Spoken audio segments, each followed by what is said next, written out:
خون پانی نہیں لکھتا، محلوں میں جو ناچتی ہے اسے رانی نہیں لکھتا، کاٹ لے کوئی گردن یا چھین لے زباں میری، قاتل کو لکھتا ہوں، قاتل کبھی مسیحا نہیں لکھتا۔ سیمانچل کے اور کشن گنج اسمبلی حلقے کے مختلف اسمبلی حلقہ جات بہادر گنج، ٹھاکر گنج، دگل باغ، ٹیہا گاج، پوٹھیا، روٹا، پیسا، اموڑ، ڈگروا اور کٹیہار کے ساتھیوں، ارڑیا کے ساتھیوں اور یہاں پر موجود ملت کے ہونہار نونہار غیور نوجوانوں، اس شہر کے میرے محسنوں اور یہاں پر بیٹھی ہوئی ملت کی غیرت مند سمیہ صفت بیٹیوں، نیک ترین ماں اور بہنوں بیٹیوں اور میڈیا کے ساتھیوں اور میرے غیر مسلم دوستوں، میں آپ سبوں کا بڑا ممنون و مشکور ہوں کہ اس مصروف ترین شہر میں اپنی مصروفیات کو تج کر آپ نے اس جلسے کو تاریخ ساز کامیابی دی۔ میں اس وقت بہار سے چل کر یہاں، سیمانچل سے چل کر یہاں آپ کے درمیان آیا ہوں اور میں اپنے ان مزدور اور مسافر بھائیوں سے، ان مہاجر اور تاجر بھائیوں سے ملنے آیا ہوں جن کا تعلق سیمانچل سے۔ آپ کہو گے کہ کس لیے در در پھرتے ہو؟ کوئی روزی روٹی کے لیے آیا ہے، کوئی تعلیم کے لیے آیا ہے، کوئی دین کی احساس کے لیے آیا ہے، لیکن یہ خادم بیرسٹر اسدالدین کو اپنا پیر سیاست سمجھ کر آج جو ملک کے مختلف حلقوں کا دورہ کرتا ہے وہ اپنی کھوئی ہوئی قیادت اور عظیم سرمایہ کی تلاش میں آپ کے درمیان آیا۔ وہ کھوئی ہوئی سیاست کیا ہے، وہ کھوئی ہوئی قیادت کیا ہے، اس کے تعلق سے چند باتیں میں آپ کو عرض کرنا چاہتا ہوں۔ میرے بھائیوں، یہ دنیا دار الاسباب ہے اور اللہ تبارک تعالیٰ نے قرآن مجید میں فرمایا ان اللہ لا یغیر ما بقوم حتی یغیر ما بانفسہم، خدا اس قوم کی حالت نہیں بدلتا جب تک کوئی قوم اپنی حالت کو بدلنے کے لیے تیار نہیں۔ آج اس ملک میں مسلم ملت وہ ملت ہو گئی ہے جو چیختی ہے، پکارتی ہے، روتی ہے، گڑگڑاتی ہے، دعائیں مانگتی ہے، لیکن وقت کا کاتب ان کے تبدیل کے اوراق میں کوئی تبدیلی نہیں لاتا۔ کبھی دل پر ہاتھ رکھ کر سوچو کہ وطن عزیز ہندوستان میں جسے لوگ بھارت کہتے ہیں، کوئی اسے ماں کہتا ہے، ہم اسے مادر وطن کہتے ہیں، یہ ملک وہی ملک ہے جہاں آدم کے دلت بچوں کو سور اور کتوں سے بدتر سمجھا گیا۔ ہمارے بزرگوں نے ہی اس ملک میں وحدت الہ کی دعوت نہیں دی بلکہ پکار پکار کر کہا کہ اے سارے انسانوں، میں تمہیں رنگ و نسل کی بنیاد پر تمہیں اونچا نیچا نہیں سمجھتا، تم کالے ہو سکتے ہو، گورے ہو سکتے ہو، دنیا کی ظالم برادریاں تم کو نیچ سمجھ سکتی ہیں، لیکن میں خدا کا بندہ ہوں، اسلام کا پرستار ہوں، محمد کا غلام ہوں اور مجھے یہ یقین ہے، مجھے یقین دلایا گیا ہے اس سنسار کا ایشور ہی نہیں بلکہ سارے انسان ایک ماں باپ کے سنتان ہیں۔ دلت ہو آؤ گلے لگ جاؤ، تم نہیں پہچانتے ہو کہ میں کون ہوں، خدا کی قسم میں تمہیں پہچانتا ہوں کہ اسی آدم اور حوا کی اولاد ہو جس کی اولاد آخر۔ آج اس ملک میں ہم نے انسانیت کا وہ پیغام دیا، ہمارے لوگ بادشاہ بنے تو اس ملک کو ٹکڑے ٹکڑے کے بھارت کو اگر کسی نے مہان بھارت بنایا، افغانستان سے لے کر برما کی وادیوں تک جوڑ کر جس نے عظیم ہندوستان بنایا، مودی جی آپ پتہ کر لو آپ کے خاندان کے لوگ نہیں تھے، وہ میرے آبا تھے، بھارت کے واسی تھے، اورنگزیب رحمت اللہ علیہ تھے۔ اور پھر دیکھو کہ جب اس ملک میں انگریزوں کے ناپاک قدم جمے، کب قدم جمے؟ جب ہندو اور مسلمانوں میں دوستی ٹوٹی، ہندو اور مسلمانوں میں دوری بڑھی تو یہ ملک غلام ہو گیا۔ اس وقت کے ہندو مسلم لیڈروں نے بیٹھ کر یہ سوچا کہ اگر ہم نے اپنے آپس میں دوری کی یہ ملک تباہ و برباد ہو جائے گا۔ ہمارے عالموں نے کہا اے گاندھی اٹھو، اے جواہر اٹھو، لال بال پال اٹھو، تم کیوں سمجھ رہے ہو کہ حکومت ہم سے چھینی ہے تو صرف ہم ہی لڑیں، ہم تو لڑیں گے ہی، آؤ میرا ساتھ دو۔ 1857 کی تاریخ یاد ہے کہ 1857 کی تاریخ تحریک آزادی میں اگر کسی نے اگوائی کی تو وہ مسلمان تھے، وہ ہمارے ہی اور آپ کے ہی اسلاف تھے۔ کیوں لڑے؟ میں کہنا چاہتا ہوں رام بھکتوں کو رام کی عظیم شخصیت کو تم مانتے ہو, ہم تمہیں کہتے ہیں اچھا ہے رام کا کردار اپنے چرچ میں اتارو. لیکن جانتے ہو کیا ہوا؟ اس ملک کے انگریز منحوسوں نے کیا کیا؟ مسلمانوں کے ساتھ ان کا اچھا سلوک تھا, غیر مسلمانوں کے ساتھ ان کا اچھا سلوک نہیں تھا. ایجوکیشن کے نئے پالیسی کو لا کر اس نے اس ملک میں جہاں ماڈرن ایجوکیشن کی بات کی, وہیں کالجوں اور اپنے مشنریز کے ذریعے سے یہاں کے ہندوؤں کو عیسائی بنانے, یہاں کے مسلمانوں کو عیسائی بنانے کی کوشش کی. ہمارے مسلم علماء نے اس بات کو بہت ہی گمبھیرتا سے, بہت ہی سنجیدگی سے لیا اور کہا کہ دیکھو ہمیں تو تخت و تاج کی ضرورت نہیں ہے, ہم تو فقیر ہیں, درویش ہیں, خانقاہوں میں زندگیاں کاٹ دیتے ہیں, لیکن وقت کا تقاضا ہے کہ مسجد, ممبر اور محراب سے نکل کر میدان جنگ میں جائیں اور ان ظالم انگریزوں کے خلاف لڑیں. اور جانتے ہو کیا ہوا کہ لاہور کے کالج میں ہندو بچے کو عیسائی بنایا گیا, دلی میں عیسائی بنایا گیا. اس وقت ہمارے علماء نے, تاریخ شاہد ہے کہ دلی سے لے کر آسام کی وادیوں تک, دلی سے لے کر پیشاور تک کوئی درخت ایسا نہیں تھا جہاں پر داڑھی ٹوپی والا عالم دین کو انگریزوں نے پھانسی کے پھندے پہ نہیں لٹکایا تھا. ذرا دل پر ہاتھ رکھ کر سوچو کہ علماء کو پھانسی کے پھندوں پہ کیوں لٹکایا گیا تھا؟ کیا انہیں وزارت کی تلاش تھی؟ کیا انہیں جاگیر کی تلاش تھی؟ کیا دولت کی طلب تھی؟ نہیں. ہمارے علماء نے دیکھا کہ انگریزوں کے ناپاک اور منحوس قدم تادیر اگر اس ملک میں قائم رہ گئے تو ہندو کا بچہ رام کو بھول جائے گا, اور کوئی بعید نہیں کہ مسلمان کا بچہ رحمان کو بھول جائے. یقین جانو تمہارے رام کے آستھا کی بھی اگر حفاظت کسی نے کی ہے تو ہمارے محبوب علماء نے کی ہے, جو تاریخ کو کبھی تم مٹا نہیں سکتے ہو. آج اس رام کے نام پر نفرت پھیلانے کا کام کرتے ہو. آج بھی وہ لہو ہمارے درمیان میں باقی ہے. ہم سب کچھ برداشت کر سکتے ہیں. اس ملک میں ذات اور مذہب کی بنیاد پر نفرت کو ہم ہوا دینے نہیں دیں گے. گردن کٹا کر اگر ہم اپنے مسجدوں کی بھی حفاظت کریں گے تو مندروں کو بھی, گرجاؤں کو بھی ٹوٹنے نہیں دیں گے. یہ ہمارا ایمان ہے, یقین ہے, یہ ہمارے مذہبی تعلیمات ہے. جس مسلمانوں نے اس ملک کو اتنا سنوارا ہے, آزادی کے سن 1947 کی 15 اگست سے لے کر اس وقت تک کی تاریخ دیکھو. کیا ہوا؟ ملک آزاد ہوا. آزادی کے تحریک میں اتنے نہیں مارے گئے جتنے ملک کے بٹوارے میں لوگ مارے گئے. یہ کون تھے بانٹنے والے؟ یہ پاکستان کے کچھ پاگل تھے اور بھارت کے بھی کچھ پاگل تھے. تاریخ نے سب کے چہرے سے نقاب ہٹا دیا ہے کہ ملک کے بٹوارے کا ذمہ دار صرف اور صرف مسلم لیگ نہیں تھی, بلکہ جتنی مسلم لیگ تھی اتنی کانگریس بھی تھی اور دوسری پارٹیاں بھی تھی. اور جو لوگ چلے گئے, پاکستان میں لوگ چلے گئے اور ہم رہے اس لیے کہ اس ملک میں ہمارے اسلاف کی قبریں ہی نہیں ہیں. اس ملک میں ہم سچائی کو, امن کو, محبت کو باقی رکھنا چاہتے ہیں. اور آج ہمارے ساتھ بدسلوکی کر رہے ہیں. یہ بدسلوکی کیوں ہوئی؟ اس کا ذمہ دار صرف وہی نہیں, طوفان ہی صرف گرد و غبار کو آسمان میں اٹھانے کی طاقت نہیں رکھتا, بلکہ گرد و غبار جب اپنے اتحاد کو توڑ دیتا ہے تو اڑ جاتا ہے. جو اینٹ اور پتھر اور پہاڑ بن جاتا ہے, دنیا میں کوئی طاقت اسے اڑا نہیں سکتی. گرد و غبار ذرے کا نام ہے اور پہاڑ اجتماعیت کا نام ہے, اتحاد کا نام ہے. مسلمانوں, آج جو اس وقت میرا حسر ہے وہ حسر صرف دشمنوں کی سازش کا نتیجہ نہیں ہے, بلکہ ہم نے اس عالم اسباب کے طور طریقے کو توڑ دیا. یاد کرو, ہم علماء کی پیشانیوں کو دیکھ رہے ہیں, بزرگوں کی پیشانیوں کو دیکھ رہے ہیں کہ آج سے 40 سال 50 سال پہلے ہماری مسجدیں کائی کی تھی, چھوٹی چھوٹی تھی. آزادی کے وقت مسجدوں کے جتنے مینارے توڑے گئے, ہمارے جتنے مدارس جلائے گئے.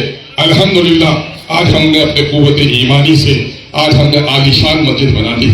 مینارہ بازو سے ٹکرانے والا ہے, عالیشان ہم نے مدرسے بنا لیے ہیں. لیکن سچر کمیٹی کی رپورٹ یہ کہتی ہے کہ پورے ملک میں مسلمان آج دلتوں کے سر میں کھڑا ہو گیا. کبھی غور کیا آپ نے ان حالات میں ہم کیوں پہنچے؟ ان حالات میں ہم اس لیے پہنچے کہ یہی ملک, یہی احمد آباد کی بستی تاریخ شاہد ہے کہ گاندھی جی جب آئے تھے تحریک آزادی کے لیے اور جب بڑے بڑے لوگوں سے ملنے کے لیے گئے کہ چلو انگریزوں کو بھگائیں گے, تو بڑے لوگوں نے کوئی ساتھ نہیں دیا. گاندھی مایوس تھے. مولانا ابوالکلام آزاد علیہ الرحمہ سے ملے کہ مولانا مجھے آپ کہتے ہیں کہ آزادی کی لڑائی لڑو, کوئی تو ساتھ دینے کے تیار نہیں ہے. مولانا ابوالکلام آزاد نے کہا گاندھی کن کے پاس گئے؟ شہر کے بڑے بڑے لوگوں کا نام بتایا, وقت کے وکیلوں کا نام بتایا, پروفیسر کا نام بتایا, دولت مندوں کا نام بتایا. کافی تو تیار ہی نہیں ہو رہے ہیں. مولانا آزاد کو اللہ نے بلا کی بصیرت دی تھی. اس نے کہا گاندھی تو نے قانون کی کتاب پڑھی ہے, تو بیرسٹر ہو سکتا ہے, لیکن انسانی سماج کی تاریخ سے تو ناواقف ہے. کھاتے پیتے لوگ کبھی بھی سماج میں انقلاب برپا نہیں کرتے. دیکھو جب بھی آگ لگتی ہے کچی لکڑی میں نہیں لگتی ہے, جب بھی آگ لگتی ہے تو سوکھی لکڑی میں آگ لگتی ہے. جب آگ سلگ جاتی ہے تو پھر کچی ٹہنیاں بھی جل جاتی ہیں. تم جاؤ غریبوں کے ہاں, دلتوں کے ہاں جاؤ اور ان کو اٹھاؤ. کہا کہ وہ تو بات سنتے ہی نہیں. میں ان کے یہاں بھی گیا تو اس نے کہا کہ بھائی ہم تو انگریزوں کے زمانے میں بھی آج غریب ہیں, مغل کے زمانے میں غریب تھے, اس سے پہلے بھی غریب تھے, دیش آزاد ہوگا تو کیا مل جائے گا. کہا کہ گاندھی جا کے ان کے کان میں کہو کہ آج انگریزوں کا ظلم کا باقی ہے. کل تک بادشاہ نوابی تھی, لیکن اب نواب نہ باقی رہے گا, نہ بادشاہ باقی رہے گا, نہ راجہ باقی رہے گا. دیش آزاد ہوگا تو راجہ کا بیٹا ہو یا مہتر کی سنتان, سب کو ملے گا اوسر ایک سمان, تم کو آگے بڑھنے کا موقع ملے گا, آؤ لڑو. چنانچہ سب سے پہلا قافلہ احمد آباد کی گلی میں نکالا تھا کسی نے آزادی کی تحریک کے لیے, تو گاندھی نے دلتوں کے ساتھ نکالا تھا. اور آج دیکھ لو جن مسلمانوں نے اس ملک کے لیے گردن کٹائی, تینوں دور پڑھا, دلتوں کو عزت دینے کا کام ہم نے کیا, اس ملک میں چھوا چھوت کو ہم نے مٹایا, اس ملک میں انسانوں کو انسانیت, تقریب انسانیت کا پیغام ہم نے دیا, اس ملک کے ٹکڑے ٹکڑوں کو ہم نے جوڑا, تحریک آزادی میں ہم نے گردنیں کٹائی. لیکن یہ چوتھا دور جو آزادی کے بعد کا ہے, ہمارا حشر کیا ہے. کہیں بلقیس کی آب اٹھتی ہے, کہیں سہراب کی آنکھیں پھوٹتی ہے, کہیں کوئی چیخ رہی ہے بیٹی ہماری, کہیں مسجدیں توڑی جا رہی ہیں, کہیں مسجدوں کی جگہ پہ مندروں کی تعمیر ہو رہی ہے, کہیں کارخانے لوٹے جا رہے ہیں, کہیں گاڑیاں نوچی جا رہی ہیں, کہیں ٹوپیاں اٹھا لی جا رہی ہیں. کبھی غور کیا آپ نے ایسا کیوں ہے؟ ایسا اس لیے ہے, کیا دعائیں نہیں مانگتے, کیا جماعتوں میں نہیں نکلتے, کیا جلسے نہیں کرتے, کیا خانقاہوں کو آباد نہیں رکھتے, کیا تسبیح و تحلیل نہیں کرتے؟ ہاں ہم تو کرتے ہیں. میرے نبی نے بھی یہ کام کیا. میرے نبی نے مکہ کے حرم پاک میں اور مدینے میں صرف دعائیں نہیں مانگی, بلکہ جنگ بدر کی تاریخ یاد کرو, احد یاد کرو, خندق یاد کرو.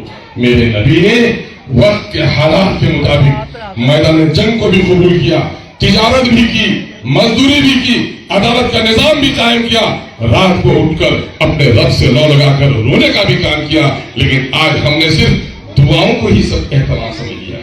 میں دعاؤں کا منکر نہیں, دعا مرض عبادت ہے, دعا مومن کا ہتھیار ہے, لیکن بغیر کوشش کے دعائیں کبھی قبول نہیں ہوتی. میں مظاہر ایک بات کہتا ہوں, میں کہ دیکھو ایک نوجوان حج کو گیا, خانے کعبہ کی چادر پکڑ کر گرا کر رونے لگا اور یہ کہنے لگا اللہ مجھے صاحب اولاد کر دے, صاحب اولاد کر دے, صاحب اولاد کر دے. بڑا رو رہا تھا. ایک بوڑھے حاجی نے ان کی طرف دیکھا کہ بیٹا ابھی تو جوانی ٹھلی بھی نہیں ہے, عمر کا بڑا حصہ باقی ہے, کیوں اولاد کے لیے اتنا بے قرار ہے, کتنے سال ہوئے شادی کے جو اتنا بے قرار ہے؟ تو اس نوجوان نے کہا بابا ابھی ہم نے شادی نہیں کی ہے. تو اس بوڑھے حاجی نے کہا ارے بیٹے شادی نہیں کی ہے اور اولاد کی تمنا, تجھے جانا تھا پاگل خانہ, تو آ گیا خدا خانہ. ایک کمبخت جا پہلے شادی کر لے, اس کے بعد اللہ سے اولاد کی دعا مانگ. آج مسلمانوں کا حال یہی ہو گیا ہے کہ مسلمان میدان سیاست کو چھوڑ کر صرف دعاؤں کے ذریعے سے اس ملک میں اپنی ترتیب بدلنا چاہتا ہے. ایسا کبھی نہیں ہوگا.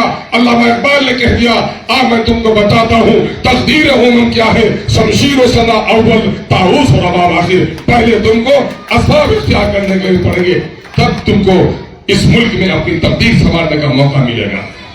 یاد ہے جنت کی کیاریاں معلوم ہے, خانقاہوں کے رستے معلوم ہے, مزاروں کی تاریخیں معلوم ہے. مجھے بتاؤ نوجوانوں, بہار کے لوک سبھا میں کتنی سیٹ ہے؟ 543 میں تم کتنے ہو؟ 23. کتنے ہونے چاہیے تم کو؟ کتنے ہونے چاہیے ہے گنتی؟ کبھی سوچا ہی نہیں. دیکھو اس ملک میں ہم 100 میں 15-16 ہیں, 15 ہی مان لو تو 100 میں 15, تو 500 میں 75, اس 43 میں بھی 6 کا حصہ ہوتا ہے. 80 ہونے چاہیے کہ نہیں؟ لیکن 80 کی جگہ پر کتنے ہو؟ 80 کی جگہ پر صرف 23 ہو. اور 23 میں سے کتنے لوگوں کو بولتے ہوئے سنتے ہو؟ 1 اور 2 کے سوا کسی کی آواز بھی سنتے ہو؟ وہ کیا کرنے کے لیے گئے؟